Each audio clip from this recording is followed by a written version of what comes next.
사랑합니다. 오늘 함께 읽으신 시편 57편 말씀의 표제어에는 오늘 본문의 배경을 좀 이해할 수 있는 단서들이 좀 있습니다. 첫째, 다윗의 믹담시라고 기록되어 있습니다. 이 믹담이라는 말은 여러 가지 뜻으로 해석될 수 있지만 특히 황금의 노래다, 그만큼 귀한 노래라는 것이죠. 그리고 신비한 구원의 비밀이 담겨 있는 노래다 라고도 해석할 수 있습니다. 또 이어서 이렇게 기록되어 있는데, 알다셋에 맞춰 부른 노래. 이 알다셋이라고 하는 것을 번역하면 하나님 나를 멸하지 마옵소서, 나를 파괴하지 마옵소서 라는 뜻으로 해석할 수 있습니다. 이 두 가지를 통해서 유추해 보면 지금 다윗은 어떤 절망적인 상황이 있고, 이 절망적인 상황으로부터 하나님의 구원을 경험합니다. 그를 멸하지 않으시는 하나님의 구원을 경험하고, 그 구원의 놀랍고 기쁜 그 비밀을 경험한 자가 아는 그 비밀을 사람들에게 노래하고 있는 것이죠. 그 기쁨이 얼마나 큰지 황금의 비밀이다, 황금의 노래다.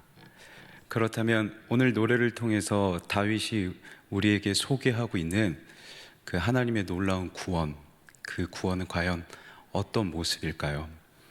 잘 아시듯이 다윗은 그의 인생에 있어서 참 많은 시간을 도망 다니는데 그 시간을 할애했었습니다. 장인 사울을 위해서, 또 그의 나라를 위해서 생명을 걸면서까지 수많은 전장을 누볐지만 정작 그에게 돌아오는 것은 사울의 질투와 시기에 따른 죽음의 위기였습니다.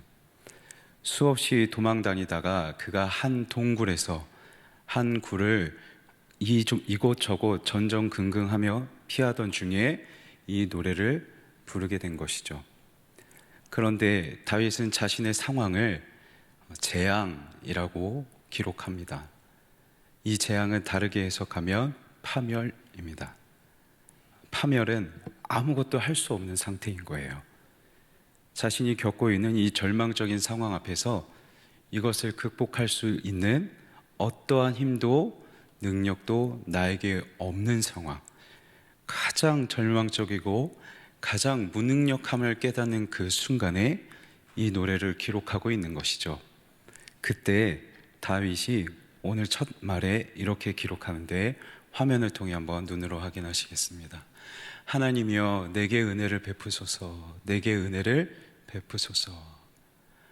여기에 하나님께서 우리에게 주실 그 구하는 은혜는 불쌍히 여겨주시는 겁니다. 내가 이 절망 가운데 아무것도 할 수 없는 그 무능력한 상황 가운데 하나님이 나를 불쌍히 여겨주시면 안 된다, 여겨주시지 않으면 안 된다 하는 그 간절한 마음으로 하나님 내게 은혜를 베푸소서, 은혜를 베푸소서, 얼마나 간절했던지 2번 반복해서 노래하고 있습니다. 또 2번 반복해서 기록하는 것이 있는데, 내 영혼이 주께로 피하되 주의 날개 그늘 아래에서 이 재앙들이 지나기까지 피하리이다. 내게 아무런 힘이 없음을 알고 그가 또 간절한 마음으로 고백하는 것이 있으니 내가 하나님께 피하겠습니다, 하나님께 피하겠습니다 라고 또 고백하고 있는 것이죠. 특히 여기서 다윗은 자신이 주의 날개 그늘 아래로 피하겠다고 고백합니다. 마치 어미새 앞에 있는 새끼새, 이 어린 새로 자기 자신을 비유하고 있죠. 새끼새는 혼자서 아무것도 할 수 있는 것이 없습니다. 배가 고파도, 포식자가 자신의 생명을 위협하는 그 순간조차도 아무것도 할 수 없습니다. 그저 어미새가 빨리 와주기를 그냥 울며 불며 바라는 것밖에 할 수 없죠. 다윗의 처지가 이와 같은 상황이었던 것 같아요. 그래서 자신의 상황도 이 새끼새와 다를 바 없었기에 어미새를 구하듯 하나님 앞에 피하겠습니다, 하나님께 피하겠습니다 라고 기록하고 있는 것이죠. 어찌 보면 우리의 눈으로 봤을 때 다윗은 참 나약한 사람 같습니다. 분명 골리앗과 싸울 수 있는 사람이었지만 그 능력도 아무것도 활용하지 못하는, 피할 곳조차 없는 나약한 사람 같아요. 그런데 저는 자신의 나약함을 알고 또 자신의 피할 곳을 정확히 아는 것이 오늘 우리 성도들에게 요구되는 믿음이라고 생각합니다. 우리에게 필요한 진짜 믿음은 내가 할 수 있고 내가 내 능력으로 위기를 극복할 수 있다는 자기 신뢰와 자기 확신이 아니라, 오늘 우리에게 필요한 믿음은 나의 약함을 알고 하나님을 붙잡을 수 있는가, 이것이 진짜 믿음이지 않겠습니까? 바라건대 오늘 저와 여러분에게 이 믿음이 있길 소망합니다. 삶의 수많은, 어쩌면 절망과도 같은, 파멸과도 같은 아무것도 할 수 없는 상황에서 내가 할 수 있는 것이 없구나, 이걸 깨달아야 하나님을 의지하겠죠. 하나님께 피하겠죠. 어린 새와 같은 마음으로 어미새 되시는 하나님을 찾지 않겠습니까? 이 믿음이 저와 여러분의 길 다시 한번 소망하고 축복합니다. 다윗에게 있어 하나님은 어떤 분이셨기에 그는 하나님께 피하고 하나님을 의지하고 있는 것일까요? 다윗이 이렇게 고백합니다. 내가 지존하신 하나님께 부르짖으며. 하나님을 지존하신 하나님이라고 소개해요. 지존하시다라는 표현은 세상의 그 어떠한 존재보다도, 세상이 섬기는 그 어떠한 신들보다도 가장 높으시고 위대하신 하나님, 그 하나님을 지존하신 하나님이라고 소개하고 있죠. 가장 높으시고 위대하신 하나님이 어떻게 우리의 부르짖음을 들으실까요? 가장 낮고 가장 무능력한 자가 어떻게 가장 위대하신 하나님 앞에 감히 부르짖을 수 있겠습니까? 그럼에도 부르짖을 수 있는 것은 가장 높으신 분이 친히 우리의 부르짖음을 들으시기 때문이죠.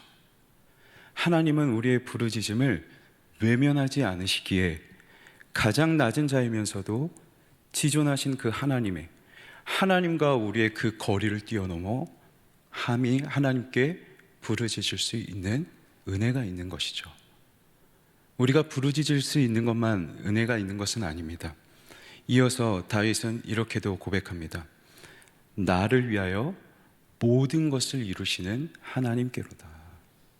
하나님은 들으시고 우리를 구원하시기 위하여 모든 일을 행하시는 하나님이시기에, 가장 완벽하게 완전하게 우리를 도우시는 하나님이시기에 그가 하나님을 의지할 수 있다고 고백하고 있는 것이죠. 그리고 이렇게도 고백합니다. 하나님께서 그의 인자와 진리를 보내시리로다. 여기 인자라는 말은 충성심이라는 뜻으로 해석할 수 있습니다. 가장 높으신 분이 어떤 충성심이 있길래, 어떤 책임감이 있으시길래 가장 낮은 자를 도와야 하겠습니까?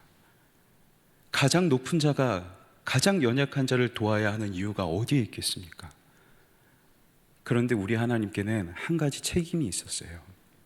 스스로 만드신 하나님이 스스로에게 부여하신 책임이 있었으니 가장 높으시면서도 그분이 가장 낮은 우리의 아버지 되어주심, 우리의 아버지이시기에 그 아버지로서의 책임감을 가지고 아버지로서 우리를 도우시는 일에 충성을 다하시겠다. 이것이 다윗이 고백하는, 그가 의지하는 하나님이었습니다. 사랑하는 성도 여러분, 우리는 하나님을 어떤 분으로 알고 있습니까? 바라건대 다윗이 알고 있는 그 하나님, 그가 경험하고 그가 고백하는 하나님이 저와 여러분의 하나님 되면 좋겠습니다. 우리도 그 하나님을 다윗이 아는 것처럼 알면 좋겠습니다. 가장 위대하시지만, 가장 지존하시지만 우리의 가장 낮은 우리의 음성을 들으시는 분, 아무 이유 없지만, 책임조차 없겠지만 아버지 되어주시기에 가장 낮은 우리에게 책임감을 가지고 우리를 도우시기 위하여 충성을 다하신 하나님, 그 하나님을 알고 삶의 어려움 가운데 하나님을 마음껏 의지하는 저와 여러분의 하루하루의 삶이 되면 좋겠습니다. 그런데 한 가지 문제도 있습니다. 하나님은 신실하시고 충성스러우신 분이시지만 우리는 사람인지라 우리는 신실하지 않을 때가 있습니다. 충성스럽게 하나님을 의지하지 않을 때도 있죠. 날마다 하나님을 의지한다고 하지만 또 내 삶의 모습, 어려운 나의 현실을 보면 또 마음이 무너지기도 합니다. 다윗도 마찬가지였습니다. 다윗도 하나님을 의지하고 하나님께 피하겠다 하지만 자신의 삶을 돌아보니 또다시 두려워져요. 자신의 삶의 절박한 상황에 대해서 이렇게 고백해요. 내가 사자들 가운데 살고 있는 것과 같다. 불사르는 자들의 가운데 누워있다. 사자가 앞에 도사리고 있는데 무엇을 할 수 있겠어요? 불사르는 자들이 있는데 누워있대요. 아무것도 할 수 있는 것이 없는 거죠. 또다시 절망적인 상황 가운데 빠집니다. 그런데 이렇게 다시 고백해요. 하나님, 주께서는 모든 것들 위에 높이 들리시는 분이십니다. 하나님을 다시 가장 높으신 분으로 찬양합니다. 이것은 세상에 어떠한 다윗이 살아가면서 그를 위협하는 수많은 사람들이 있다 할지라도 하나님은 그 사람들보다 더 높으신 분, 그 높으신 분이 나를 도우시기에 나는 괜찮습니다 라고 고백합니다. 그런데 또다시 자신의 삶의 현실을 바라보니 또 절박해요. 그래서 이렇게도 고백합니다. 그들이 내 걸음을 막으려고 내 앞에 웅덩이를 만들었다. 그물을 만들고 웅덩이를 쳤다. 그물과 웅덩이는 사람이 아니라 보통 짐승을 잡을 때 사용하는 도구입니다. 사람들이 다윗 자신을 잡으려고 혈안이 되어 있는데 마치 짐승 취급하듯이 하찮은 존재로 여기며 자신을 죽이려고 혈안이 되어 있다는 것이죠. 그래서 내 영혼이 억울하다라고 고백합니다. 다윗의 마음이 엎치락 뒤치락 하는 게 보이시나요? 우리도 기도하는 가운데서도 이런 것들을 경험하게 되는 것 같습니다. 기도할 때 하나님을 의지하다가도 또 나의 삶의 문제와 현실이 떠오르면 또 절망하기도 하고, 그러다 또 하나님을 의지하기도 하고 다시 또 절망하기도 하고, 이렇게 우리의 마음이 엎치락 뒤치락 오르락 내리락 하는 이러한 치열한 전투를 우리는 신앙생활하면서 경험하게 되는 것 같습니다. 하지만 저는 확신합니다. 저는 확신하는 게 있습니다. 이렇게 치열하듯 전투하듯 기도하다 보면 마침내 하나님께서 우리에게 은혜를 주셔서 우리의 입술로 고백하게 되는 것 한 가지가 있다고 저는 확신하는데, 그 고백이 무엇인지 다윗의 고백을 통해 확신하시죠. 하나님이여, 내 마음이 확정되었고 내 마음이 확정되었사오니. 견고한 거예요. 절망적인 상황이 와도 내가 흔들리지 않을 만큼 고요하고 평온한 상태예요. 그리고 그 고요함과 평안을 누리는 그 다윗이 이렇게도 고백하죠. 내가 노래하고 내가 찬송하리이다. 그의 입술에는 무엇이 가득했었나요?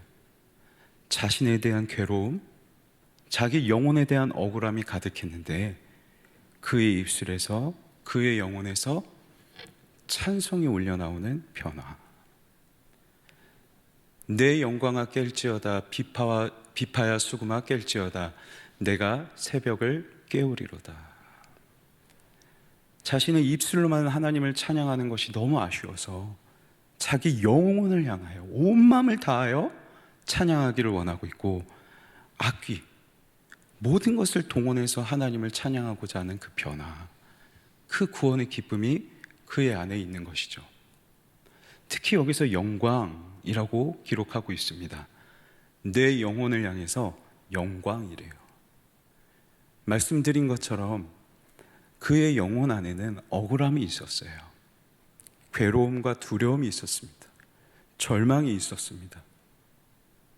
그런데 끝까지 하나님을 의지하고 엎치락 뒤치락 하는 가운데서도 하나님을 의지하니 그의 영혼엔 괴로움과 억울함이 사라지고 하나님을 향한 찬양의 고백, 온 마음을 다한 하나님을 향한 찬양의 고백이 그의 영혼 안에 남습니다.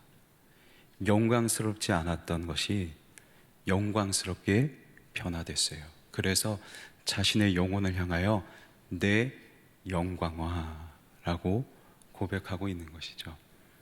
저는 이것이 오늘 다윗이 시편의 말씀을 통해 우리에게 소개하는 그 황금의 비밀, 구원의 비밀이라고 생각합니다. 상황은 바뀌지 않았습니다. 여전히 사울은 그를 죽이려 도사리고 있습니다. 하지만 다윗이 변화되었습니다. 요동하지 않는, 그리고 그 어려움 가운데서도 하나님을 향하여 마음을 확정하고 도우실 그 하나님을 찬양하는, 두려움이 변하여 기쁨이 되는 그 변화, 그 구원, 이것이 오늘 다윗이 우리에게 소개하는 그 구원의 신비로움인 것이죠. 신약 성경에서도 이 영광스러운 구원에 대해서 이렇게 기록하고 있습니다. 야고보서 말씀을 통해 확인하시죠. 이는 너희 믿음의 시련이 인내를 만들어내는 줄 너희가 알미라. 삶에서 마주하는 수많은 시련을 통해서 우리는 인내를 경험합니다. 다윗이 엎치락 뒤치락 하나님 앞에 치열하게 인내하며 기도했던 것처럼 우리도 이 인내를 경험하게 됩니다. 그런데 인내를 온전히 이루라. 이는 너희로 온전하고 구비하여 조금도 부족함이 없게 하려 함이라. 여기 구비하다라는 단어는 영어로 번역하면 이런 뜻이 있습니다. 아무런 손상을 입지 않는, 그냥 고요함 가득한. 믿음의 시련을 통해 성도는 하나님으로 확정되고 하나님으로 확정되었기에 구비할 수 있습니다. 조금도 부족함이 없게 하리라. 가장 완전한 성도의 모습, 이것이 하나님께서 저와 여러분에게 기대하시는, 또 저와 여러분에게 허락하시는 구원인 것이죠. 사랑하는 성도 여러분, 이 변화가 저와 여러분에 있으면 좋겠습니다. 그렇다면 우리가 정말로 이 구원을, 이 영광스러운 구원을 바라고 또 이루길 원한다면 저와 여러분이 어떻게 해야 할까요? 저는 다시 한번 여기서 오늘 본문에서 다윗이 2번씩 반복하며 강조했던 표현들을 좀 함께 짚어보길 원합니다. 말씀드린 것처럼 2번 반복했다는 것은 강조하기 위한 것이고 그만큼 스스로에게 간절했던 표현인 것이죠. 그가 이렇게 고백했었습니다. 내게 하나님이여 내게 은혜를 베푸소서. 내게 은혜를 베푸소서. 그리고 이렇게도 고백했습니다. 내가 주께로 피하리이다. 그가 고백했던 것처럼 그는 자기 스스로를 향해서 나는 완전해, 나는 할 수 있어 라고 고백하지 않았습니다. 그가 했던 것은 자기 자신의 연약함을 알고 하나님의 불쌍히 여겨주심을 구하는 것, 그리고 그 스스로를 향해서 하나님께 피해야 돼, 하나님께로 피해야 돼 외치는 것이었고, 그리고 그 끝내 내 마음이 하나님께 확정되었사오니. 오늘 우리가 이 어려움 가득한 삶을 살아가면서 구원을 경험하기에 우리 스스로에게 외치고 때가 될 때마다 우리 스스로에게 강조하고 또 강조해야 될 것이 이것 아니겠습니까? 내 영혼을 향해서 하나님, 나는 아무것도 아닌 자이니 하나님이 나를 불쌍히 여겨주셔야 합니다. 아무것도 못하는 자이니 하나님께로 피하겠습니다. 내 영혼이 하나님으로 확정되길 원합니다. 그래서 내가 하나님으로 노래하고 하나님을 찬송하겠습니다. 이 변화, 이것을 내 영혼을 향해서 끝없이 외치고 또 외쳐야 우리는 하나님이 하나님으로 인해 요동하지 않는 그 변화를 경험할 수 있고 그 구원을 경험할 수 있게 되겠죠. 늘 우리의 영혼을 향해서 다윗이 2번 반복해서 외치고 또 강조했던 것처럼 시련 앞에서 우리는 계속해서 내 영혼아, 내 영혼아, 나는 아무것도 할 수 없으니 하나님께 피하자. 그러면 하나님이 나를 도우시고 하나님으로 내 영혼이 확정될 거야. 하나님으로 나는 내 입에 찬양이 넘칠 거야. 그렇게 우리 스스로를 향해 간절하게 외칠 수 있는 저와 여러분이 되면 좋겠습니다. 말씀을 맺겠습니다. 다윗은 재앙과도 같은 자신의 삶의 어려움 가운데 하나님께 피했습니다. 하나님께 피할 때 그는 그의 어려움, 두려움 많은 그의 마음에 하나님을 향한 찬양과 확신이 가득한 그 영혼의 구원을 경험했습니다. 저와 여러분도 우리의 삶에서 마주하는 수많은 어려움 가운데 우리의 영혼의 구원을 경험할 수 있으면 좋겠습니다. 늘 하나님께로 피하고 나의 약함을 알고 하나님께로 내 영혼을 확정해서 하나님으로 평안을 얻고 하나님으로 요동하지 않는 그 영광스러운 구원을 저와 여러분도 매일 경험하길 주님의 이름으로 간절히 소망합니다.